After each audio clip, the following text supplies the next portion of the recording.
Mä oon Veurlanderin Sanna Helsingistä. Fysioterapeuttina toimin vaikeasti vammaisten, selkäydynvamma, aivovamma kuntoutujien parissa ja nyt sain terveystieteiden maisterin paperit Julia. Aihe koskee graduani ja kunnia tehdä tällainen paraurheiluun liittyvä gradu ja se oli yhteistyössä KIHUn kanssa muun muassa ja sitten tietysti Paralympiakomitea oli siinä niin kuin pyytäjänä niin sanotusti. Ja training roomin Johanna oli sitten mun toisena ohjaajana tässä gradussa. Ja tosiaan itse toimin myös paraurheilussa kansainvälisenä luokittelijana, eli nykyään FISin alainen niin parahiihdon luokittelija. Lisäksi on tuon pyörätuolirugbyn luokittelijana. Että tämmöinen tausta sieltä paraurheilun puolelta, että aihe on läheinen ja lähellä sydäntä ja kiinnostava. Ja tietysti voin sanoa, että on asiantuntijakin alalla osittain. Jees. Eli aiheena vammojen ja sairauksien ilmaantuvuus suomalaisilla maajoukkuetason paraurheilijoilla. Ja tuossa niin ihan ensin saa katsoa tuosta myöhemmin sitten linkki siihen koko graduun, että se on tosiaan nyt julkaistu tuolla Itä-Suomen yliopiston sivuilla, eli sieltä on tosiaan valmistunut, ja sitten kaikki lähdemateriaali, mitä täältä ei löydy, niin sitten löytyy myös sieltä gradusta sitten voi käydä katsomassa vielä lähemmin.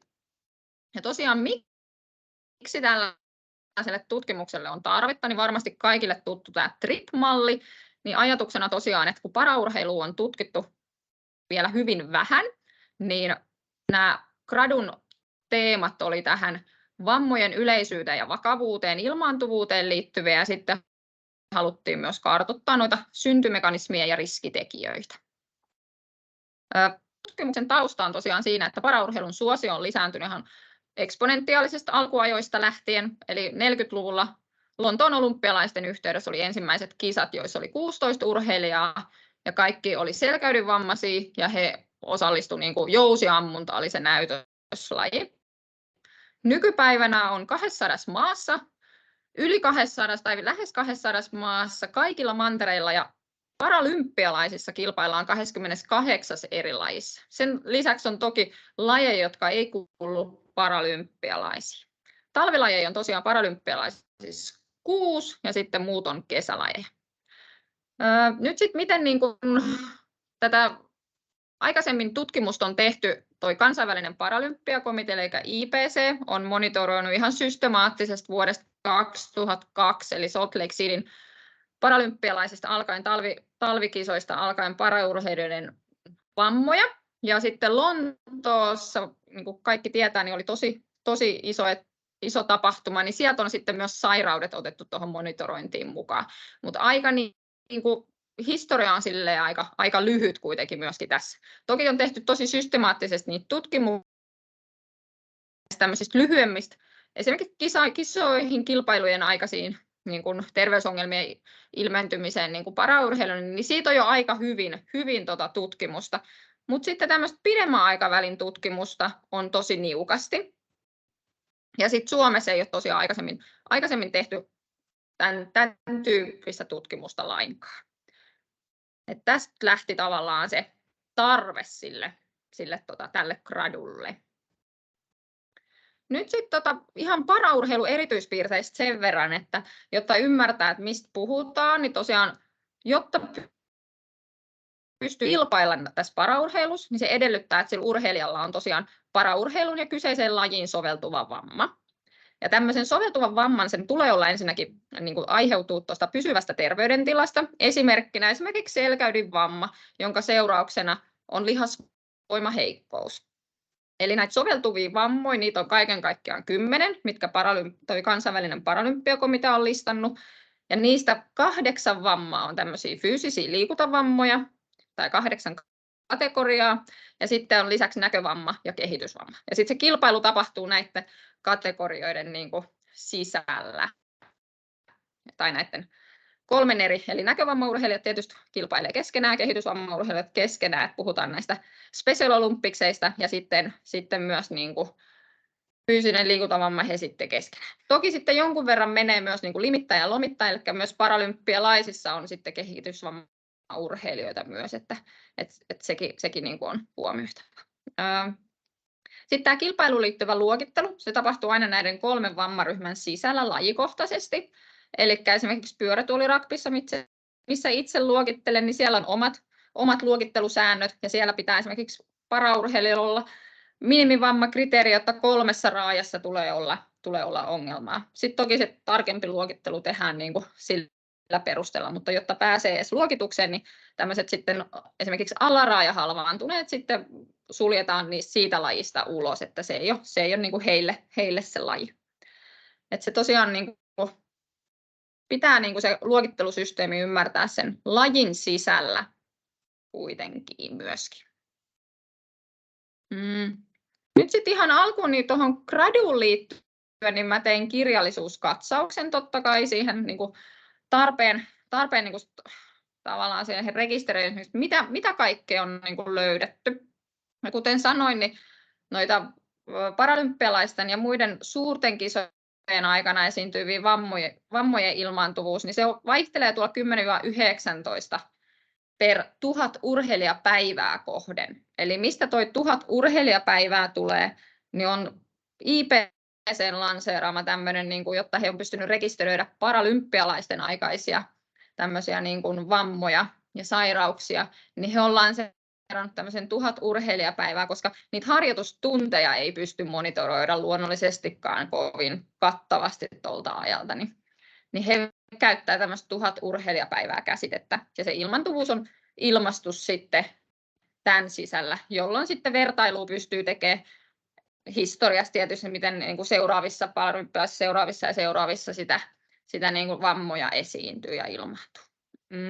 Sairauksien ilmaantuvuus on ollut samoissa pikkasen ehkä korkeampaa, mutta kuitenkin mennään siinä 10-27 per 1000 urheilijapäivää.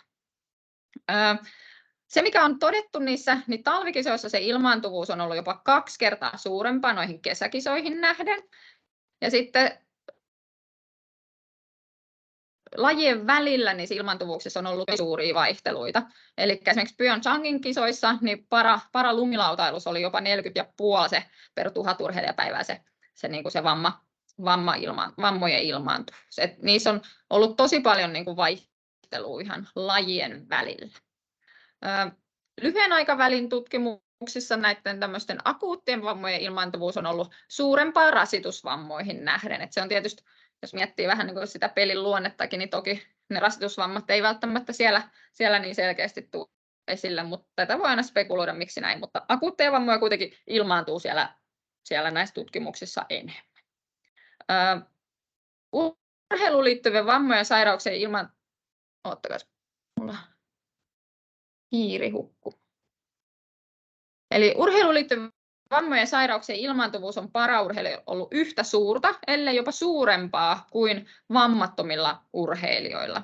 Tämä on niin kuin useammassa eri tutkimuksessa tehty vähän vertailua, niin on todettu, että se on saattanut olla jopa suurempaa kuin sitten vammattomilla. Eli tarve sille tutkimukselle on kyllä olemassa. Sitten tosiaan tämmöisiä tyyppivammoja, niin paraurheilijoilla yläraajavammat on, etenkin olkapäävammojen esiintyvyys on ollut korkea näiden kisojen aikana, mutta myös tämmöisissä näissä muutamissa, mitä on tehty, niin noita pitkän aikavälin tutkimuksia, niin niissä on ollut myös se olkapäävammojen esiintyvyys korkea. Pehmytkudosvauriot on esiintynyt eniten, ja tämä on myös tuossa tekemässä kirjallisuuskatsauksessa niin todettu myös, että vammattomien puolella pehmytkudosvammat on niitä yleisempiä. Tässä ei ole silleen niin kuin suurta eroa siihen vammattomien puoleen. Sitten taas lajeissa, joissa paraurheilijat harjoittavat istuen, eli puhutaan tämmöisistä niin sanotuista istumaluokista, niin niissä esiintyy luonnollisestikin niin eniten yläraajavammoja ja sitten taas pystyluokissa alaraajavammoja. Tämä on aika tietysti luonnollista, jos tuntee sen paraurheilun. Eli tietysti pystyluokissa yleensä sitten voi olla esimerkiksi kävelyn biomekaniikka, juoksun biomekaniikka, ne voi olla hyvinkin paljon muuttuneet, mitkä sitten tietysti altistaa myös vammoille. Ja sitten taas näkövammaluokissa, missä perinteisestikin yleensäkin aina kilpaillaan istuen, niin sitten tietysti se näön heikkous joissakin joissakin tapauksissa on todettu, että se vaikuttaa siihen vamma-alttiuteen, mutta sitten taas toisissa, että sillä ei ole niin hirveästi. Tästä on vähän ristiriitaista tietoa siitä näkövamman vaikutuksesta siihen vammojen ilmaantuvuuteen, että on saatu sekä puolesta että vastaan sitä tietoa. No, yleisin sairaus on hengityselinsairaus, ja niiden ilmaantuvuus on ollut jopa suurempaa kuin vammattomilla urheilijoilla. Eli monilla paraurheilijoillahan saattaa olla se keuhkokapasiteetti muutenkin alentunut, on selkäydinvamma CP, missä sitten pyörätuolissa istuminen esimerkiksi, niin ne voi kaikki altistaa vielä enemmän niille hengityselinsairauksille. Plus sitten voi olla, että siihen terveydentilaan liittyy jotain tämmöisiä niin kuin terveyttä heikentäviä, niin kuin, että voi olla niin kuin oma immuunipuolustus heikentynyt tai muuta, niin näillä voi olla taustalla jotain tekemistä, mutta kuitenkin hengityselinsairaudet on niitä yleisempiä, ihan niin kuin vammattomillakin ne yleisimmät sairaudet on niitä hengitystiesairauksia. Nyt sitten näistä pitkän aikavälin tutkimuksista, niin Ruotsissa on tähän mennessä tehty se kaikista kattavin tutkimus ruotsalaisista paraurheilijoista. Siihen osallistui 104 ruotsalaista paraurheilijaa, ja heitä seurattiin 52 viikon ajan, eli koko vuoden ajan.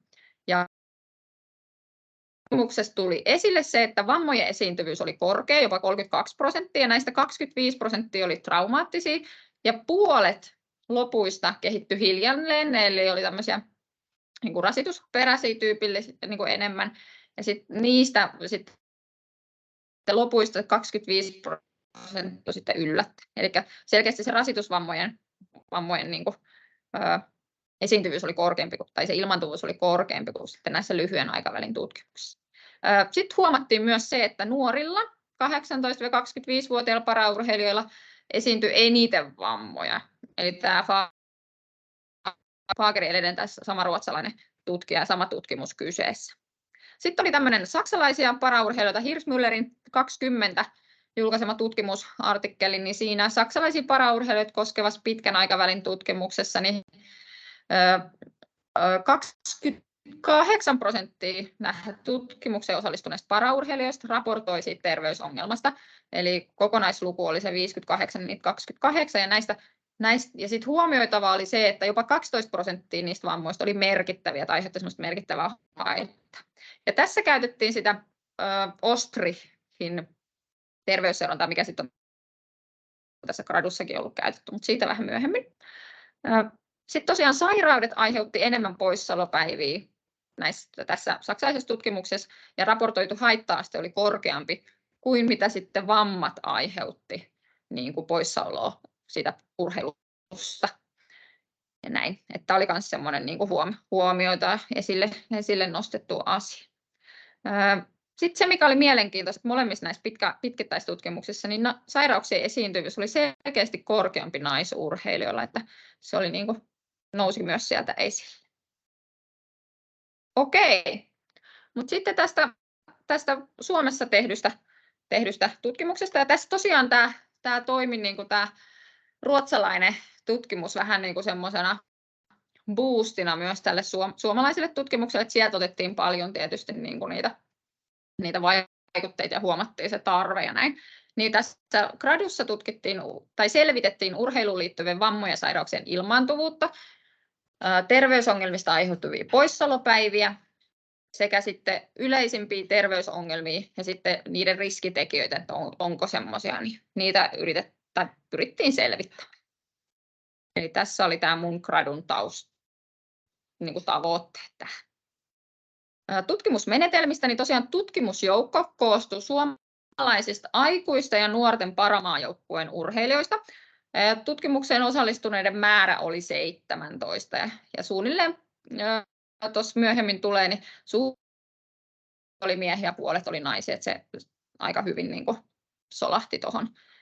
Sitten tutkimusajankohdasta me kerättiin sitä tietoa kokonaiselta vuodelta, mutta sitten se graduun liittyvä otos otettiin sitten 26, eli puolen vuoden ajalta 2021 ja 2022 aikana. Tuosta vähän lisää noista poissulkukriteereistä, että miksi näin. Sitten aineiston keruu alkuun tapahtui niin kuin esitiedot tai taustatiedot kysyttiin kyselylomakkeella. Ja se sisälsi muun muassa niin kuin, tietysti ihan perus nämä sukupuoli, pituus, paino, ikä, harjoittelutunnit, mitä käyttää lajiin ja sitten muuhun harjoitteluun. Sitten oli tietysti, me selvitettiin se soveltuva vamma, eli mikä vamma kyseessä ja mikä se luokitus on ja mikä laji, onko talvi-kesälajien urheilija ja pyörätuolin käyttö, apuvälineen käyttö, mitä apuvälineet käyttää ja näin päin pois. Ja sitten ihan allergiat ja tätä taustatietoa kun kartoitettiin, niin edeltävänä vuonna ilmaantuneet mahdolliset vammat ja sairaudet, niin kuin tavallaan se urheilijan piti muistella sitä, että mitä on ollut, niin ne myös kerättiin taustatiedoista. Sitten kun se tutkimus alkoi, niin tämä viikoittainen terveysseuranta, käytettiin tätä tämmöistä OSTRIhin monitorointisysteemiä, missä tosiaan kirjataan uudet vammat ja sairaudet ja sitten vielä akuutteja tai sitten rasitusperäisiä, että urheilija sai niin kuin siihen täydentää sen. Ja sitten lisäksi paraurheilijat kirjasi muun muassa poissaolopäivät ja sitten haitta-asteen, eli 0–100, missä 100 oli semmoinen haitta, lainkaan osallistuu urheiluun, ja 50 oli sitten merkittävän haitan, että se oli vaikuttanut merkittävästi siihen, että se oli luokka-asteikollinen se haitta-aste, että se itse OSTRIhan muodostaa siitä sitten, kun urheilija laittaa, että miten paljon se vaikutti siihen urheiluun, niin sitten se itse mittari laittaa maksi sitten, ja sitten se yli 50 pisteen lukemat oli sitten merkittäviä haittoja. Ja tässä otettiin sekä sairauksien että vammojen osalta nämä kirjattiin sitten ylös. Sen lisäksi urheilijoiden oli tarkoitus täyttää myös harjoituspäiväkirjaa. En paljonko on niin kuin treenannut ja näin, mutta valitettavasti tässä otoskoossa niin se jäi sitten pieneksi, minkä vuoksi sitten me päädyttiin, että ne ilmaantuvuudet laskettiin sitä 1000 urheilijapäivää kohden. Eli menetelminä käytettiin sitä samaa, mitä IPC on käyttänyt näissä lyhyen aikavälin kisoissa paralympialaisten yhteydessä. Eli se ilmaantuvuus laskettiin sitä 1000 urheilijapäivää kohden tämän tutkimusjoukon sisällä. Ja sitten niistä ilmoitettiin vielä noin luottamusvälit, 95% luottamusvälit. Ja sitten analysoinnissa käytettiin tietysti frekvenssiä ja sitten prosenttijakaumia ja sitten myös niitä riskitekijöitä pyrittiin selvittämään. Kun tämä ei ollut normaalisti jakautunut tämä tutkimusjoukko tai tämä tulokset, niin käytettiin Spearmanin korrelaatiokerrointa, Keane-neliötestejä sekä Mann-Whitneyn U-testejä. Pyrittiin sillä tässä pienessä otoksessa niin selvittää niitä mahdollisia ihan tilastollisesti merkitseviä riskitekijöitä. Eli siitä hetken päästä. Sitten tosiaan sisäänottokriteereistä. Tosiaan alkuun meillä oli tarkoitus ottaa aikuiset kaikki aikuisen maajoukkueen urheilijat mukaan, mutta sitten tämä alkoi vähän haastavissa olosuhteissa koronavuonna. Ja sitten noin Paralympia saatiin sitten lopulta rekryttyä niin kuin aikuisten maajoukkueesta vaan toi 13 paraurheilijaa, jonka vuoksi me sitten laajennettiin tätä tuonne nuorten maajoukkuepuolelle. Ja sieltä alkuun lähti mukaan se 27 urheilijaa. Et kaiken kaikkiaan se koko aineisto olisi koostunut siitä 40 urheilijasta, mutta sitten tietysti tässä vuoden mittaisessa seurannassa niin poissulkutekijöiksi tietysti muodostui se, että jos ei antanut lupaa niin kuin käyttää niitä tietoja tutkimuksessa, oli yksi, että siinä tipahti valitettavasti 5 urheilijaa pois, ja sitten ne, jos ei ollut täyttänyt sitä esitietolomaketta tai sitten lainkaan sitä terveysseurantakyselyä, että siinä oli aika korkea toi lukema, että sitten 17 urheilijaa tipahti siinä pois. Ja sitten yksi oli alaikäinen, eli alle 16 vuoden ikä oli yksi poissulkutekijä, niin tälleen saatiin sitten se koko joukko muodostettua, mikä sitten lopullinen joukko oli se 17 paraurheilijaa. Ja näin. Okei, sitten tuloksista. Se terveysongelmien kokonaisilmaantuvuus sinne puolen vuoden aikana oli 9,4 000 urheilijapäivää kohden, ja luottamusväli oli tosiaan tuo 3,3–15,44, jos nyt ihan mennään noihin sadasosiinkin. Sitten vammojen ilmaantuvuus oli 4,2 ja sairauksien ilmaantuvuus oli 5,2, että ne oli aika lähellä toisiaan. No sitten kun niiden esitietojen perusteella oli jaettu ne urheilijat ensinnäkin, jotta me pystyttiin vertailla vähän niitä, niin yhden joukon koko piti olla 5 paraurheilijaa. Tällä tavalla me saatiin sukupuolittain vertailtua miehet ja naiset, että kaikki oli sen vastannut joko mies- tai naissukupuoli, niin me pystyttiin vertaamaan miehiä ja naisia. Lisäksi me pystyttiin iän puolesta tekemään vertailu, eli alle 25-vuotiaat ja yli 25-vuotiaat. Tämä oli myös hyvin käytetty niissä aikaisemmissa tutkimuksissa, toi 25 vuoden ikä ikään kuin gäppi siinä. Sitten sen lisäksi niin soveltuvan vamman mukaan me pystyttiin jakamaan 2 ryhmään siten, että oli liikuntavammaurheilijat, eli se kategoria, ja sitten oli näkövammaurheilijat. Heidän välillä pystyttiin tekemään vertailua ja sitten, tai katsoa niitä eroja. Ja sitten vielä pyörätuolin käyttäjien ja kävelevien paraurheilijoiden välillä. No mitä sitten nousi täältä esille oli semmoinen, että naisilla sairauksien ilmaantuvuus oli selkeästi niin kuin suurempaa kuin miehillä, eli 7,9 oli naiset raportoinut, kun 2,1 oli se ilmaantuvuus miehillä. Sitten katsottiin ikäryhmittäin, eli sitten taas nuorilla, alle 25-vuotiailla, oli selkeästi sitten korkeampaa se sairauksien ilmaantuvuus kuin sitten nuorilla tai vanhemmilla.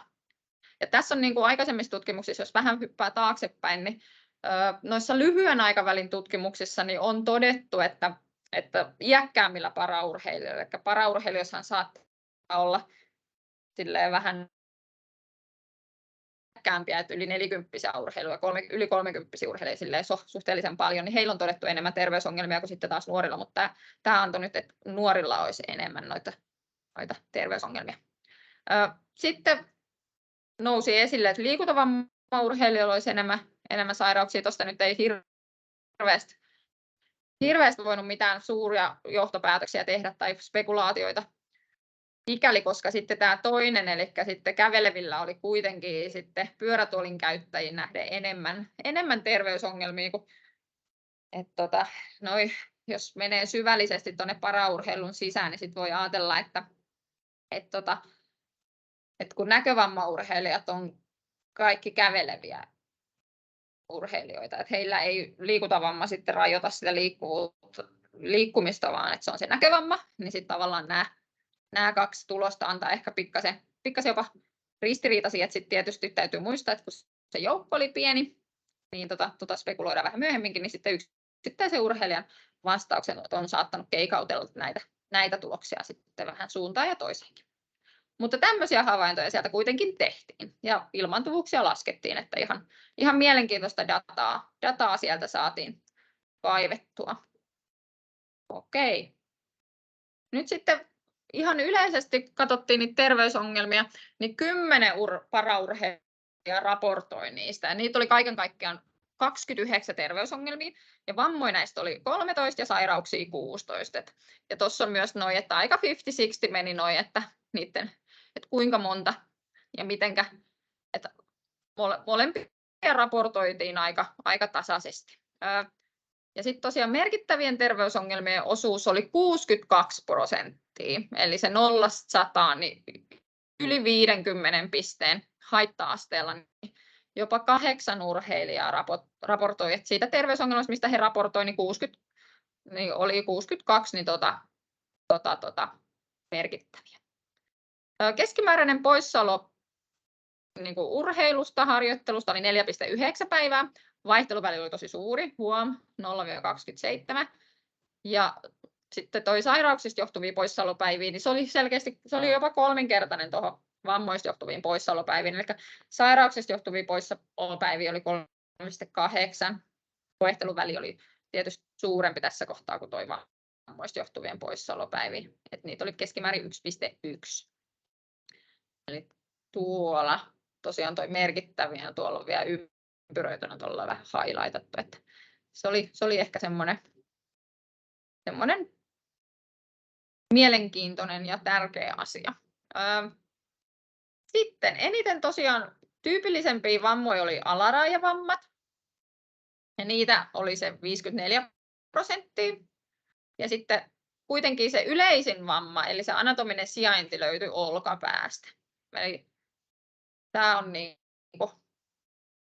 se, mikä on aikaisemmissakin tutkimuksissa, että olkapää on tosi. Ja pyörätuoli altis. Ja pyörätuolin käyttäjät raportoi vain olkapäävammoja. Tässä joukossa ei muita pyörätuolin käyttäjiä, muita vammoja nyt tämän tutkimusajankohdan aikana ollutkaan. Että heillä oli vain olkapäävammoja. Ja kävelevillä paraurheilijoilla, niin heillä oli eniten niitä alaraajan vammoja. Sen vielä. Ja tämä tietysti vahvistaa, menee samassa linjassa niiden aikaisempien tutkimukset, mitkä ne tyypillisimmät vammat on. Ja yleisin raportoitu sairauden oire oli se hengitystieoire, eli 44%. Ja jos hyppää tuonne edeltävään diaan, niin tosiaan sitten kun oli COVID-aikaa, niin 3 tutkimukseen osallistuneista, jotka raportoi sairaudesta, niin 3 heistä oli sanonut, että oli COVID-taustalla, ja näistä 3 COVIDista oli 2 aiheutti merkittävää haittaa. Että toi oli sitä kautta, kun sitä oli sillai tietysti paljon, ja taudin kuva oli myös vaikeampi. All right. No sitten tuossa on tuloksista sen verran, sitä en muistanut tuossa sanoa, eli siihen Ostrichiin me oltiin lisätty tähän yksi lisäkysymys liittyen tuohon soveltuvan vamman vaikutukseen niin kuin siihen urheiluun liittyvän terveysongelman syntyyn, eli siihen vammaan tai sairauteen. Ihan sen takia, koska siinä Fagerin tutkimuksessa oli noussut esille, että ne paraurheilijat, jotka oli vastannut niihin kysymyksiin, niin oli ollut vähän hämmentyneitä siitä, että mikä nyt liittyy mihinkin. Niin me annettiin nyt sitten näille meidän tutkimukseen osallistuneille paraurheilijoille vähän niin kuin vapaa sana ilmoittaa, että oliko heidän mielestään se soveltuva vamma niin vaikuttanut, tai se terveydentila ja soveltuvan vamman taustalle, niin vaikuttanut siihen urheiluun liittyvän terveysongelman syntyyn. Ja paraurheilijoista 4, eli 24% mutta siis 24% raportoi paraurheilua rajoittavan terveydentilan tai ja siihen liittyvän soveltuvan vamman vaikuttaneen urheiluun liittyvän vamman syntyyn. Ja näistä raportoiduista terveysongelmista niin puolet oli äkillisiä tai näistä vammoista, eli sairauksien taustalla kukaan ei sanonut, että se terveydentila tai soveltuva vamma olisi vaikuttanut esimerkiksi siihen hengitystieinfektion tai muun syntyyn. Eli vain vammoista sanottiin, että soveltuva vamma on voinut olla tai on vaikuttanut heidän mielestään. Ja näistä vammoista puolet oli äkillisiä ja puolet oli rasitusperäisiä vammoja. Ja näistä äkilliset aiheutti merkittävää haittaa, haitta-aste vaihteli 50 välillä, ja sitten rasitusvammoista toinen aiheutti merkittävää haittaa, ja se haitta-aste oli korkea, eli se oli 84, minkä se paraurheilija raportoi. Ja sitten jos katsoo näitä tekijöitä ja mekanismeja tässä taulukossa, niin näistä soveltuvia vammoja on toi näön heikkous, ja sitten toi heikentynyt lihasvoima. Et sitten tämä kipu ei ole soveltuva vamma, eikä myöskään toi puoliero, mikä toki voi, jos nyt oikein viilaa, niin se voi liittyä heikentyneeseen lihasvoimaan näin. Mutta ne, mitä ne itse oli ne paraurheilijat raportoinut, niin nämä oli näin. Ja sitten tuossa oli tosiaan pikkasen laadullista, otettiin mukaan sit siihen graduun, eli otin ihan suoria lainauksia tästä, että miten paraurheilijat raportoivat, että miten se soveltuva vamma oli heidän mielestään ollut osasyynä siinä urheiluun liittyvän syntyyn. Tässä olisi ihan mielenkiintoinen lisätutkimuksen aihe myöskin. Osa oli niistä riskitekijöiden vaikutuksesta terveysongelmiin. No, nyt sitten kuka on nyt elämässä, niin ymmärtää, että tämä sieltä niin tosiaan harjoitusmäärällä, iällä ja aikaisemmilla terveysongelmilla ei ollut vaikutusta, eli Spearmanin korrelaatiokerroksella katsottiin sitä, ei saatu merkitseviä vaikutuksia. Ja sitten myös tuo sukupuolelle pyörätuolin käytöllä, soveltuvalla vammalla tai iällä ei ollut myöskään vaikutusta siihen terveysongelmaan syntyyn. Ja sitten se, mikä oli tietysti nousi halusin tuossakin vähän highlightata, oli toi iän, eli siinä oli se pienin p-arvo, mikä sieltä tuli 0,085, että päästiin jo sentään 0,0 alkuiseen, mutta vielä kaukana siitä 0,05 arvosta kuitenkin olla. Mutta toki sitten voi miettiä, että niissä aikaisemmissa tutkimuksissa se ikä on ollut se, että on huomattu, että nuorilla on esimerkiksi enemmän niitä sairauksia, niin se on ollut ihan tilastollisesti merkitseviä ne tulokset siellä. Mutta ei tässä gradussa nyt tilastollisesti merkitseviä tullut. Ja sitten sen lisäksi katsottiin vielä tuossa ryhmien sisällä olevia tilastollisesti merkitseviä eroja, niin katsottiin sillä Mann-Whitneyn testillä, niin siinä ei tullut, eli jos tilastollinen merkitsevyys on se alle 0,05, niin siellä ei tullut mitään tällä joukolla, niin ei saatu tilastollisesti merkitseviä eroja esille. Okei, sitten yhteenvedosta johtopäätöksistä. Eli mitä nyt voi tässä näin todeta? Voimme todeta, että tässä tutkimusjoukossa suomalaisilla paraurheilijoilla vammoja ja sairauksia ilmaantui yhtä paljon. Eli ei ollut eroja siinä. Sitten sairaudet aiheuttavat vammoihin verrattuna lähes 3-kertaisen määrän poissaolopäiviä tässä tutkimusjoukossa, että sen me voidaan myös todeta. Ja sitten raportoiduista terveysongelmista yli puolet aiheuttavat merkittävää haittaa. Eli senkin me voimme todeta tästä näin.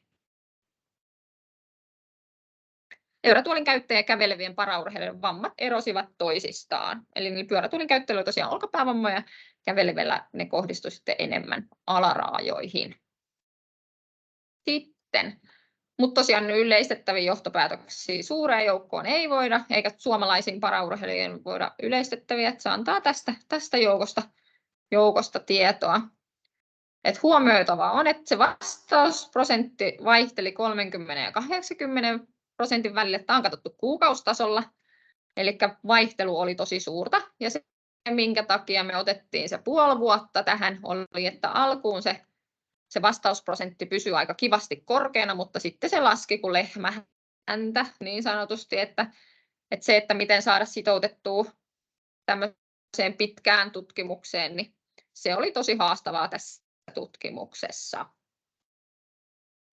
Sitten yksittäisen tutkittavan vastaus on saattanut sekoittaa näitä tuloksia, eli näin pienellä N:llä, niin jos joku on raportoinut tosi intensiivisesti ja toinen ei ole sitten välttämättä laittanut niin tarkasti, niin totta kai nämä sitten sekoittaa näitä tuloksia. Ja sitten tosiaan tuo luottamusvälihän oli tosi suuri. Ja tulokset eivät ole tilastollisesti merkitseviä, että se me todettiin tuossa jo. Mutta laadukasta ja uutta tietoa antaa tämä gradu pienestä joukosta suomalaisia urheilijoita, että se pitää muistaa, että aikaisemmin ei ole tämmöistä tehty, että nyt on aloitettu, että se on niin kuin hyvä. Ja sitten tosiaan tulokset on samassa linjassa aikaisempien tutkimusten kanssa pitkälti, eli jos vertaa niihin pitkän aikavälin tutkimuksiin, niin kyllä tuli esille, että mitään maata mullistavaa nyt ei, mutta samansuuntaisia tosi tärkeitä juttuja sieltä nousi esille, ja näiden tulostenkin perusteella pitäisi jo pyrkiä kohdentamaan ennaltaehkäisiä toimenpiteitä paraurheilijoiden terveyden edistämiseksi. Etenkin nuorissa on tietysti tulevaisuus muutenkin, niin ne on tärkeitä, mutta jo tässä joukossa niin nuorilla esiintyy enemmän niitä terveysongelmia. Ja sitten tosiaan tarve on myös jatkotutkimukselle, lisätutkimukselle, että sitä pitäisi nyt jatkaa, että voisiko tässä miettiä jotain pohjoismaista yhteistyötä tai muuta että saa kaikkea enemmän, isommin ja näin, mutta näin. Mut mielenkiintoinen projekti oli tämä.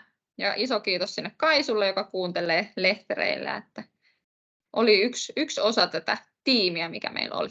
Tässä on vähän lähteistä, lisälähteet kaikki löytyy tuolta mun gradusta. Ja näin.